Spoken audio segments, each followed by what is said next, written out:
थालिर मैखुन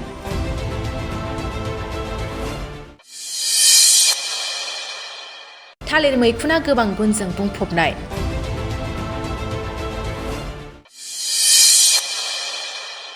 थालिर मैखुननि गुनफोरखौ मिथियोब्ला नोंथाङा सोमोनांगोन। नंगौ, थालिर मैखुनाव protein, carbohydrate, copper, fibre, potassium, phosphorus, iron, sodium, calcium, magnesium, vitamin E आरो एन्टिअक्सिडेन्टजों लोगोसे गोबां निउट्रियेन्ट्सफोरा थायो।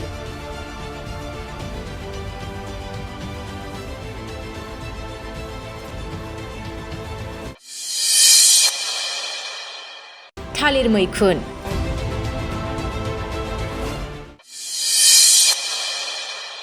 थालिर मैखुना गोबां गुनजों बुंफबनाय।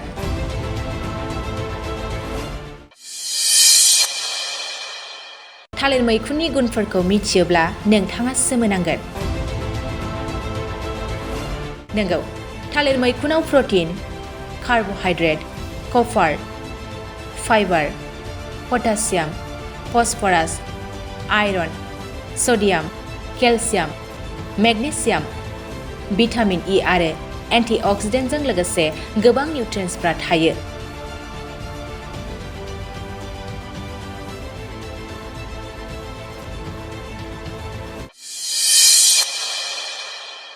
थालिर मैखुन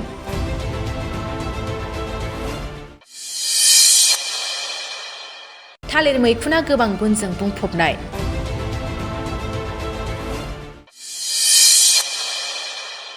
थालिर मैखुननि गुनफोरखौ मिथियोब्ला नोंथाङा सोमोनांगोन।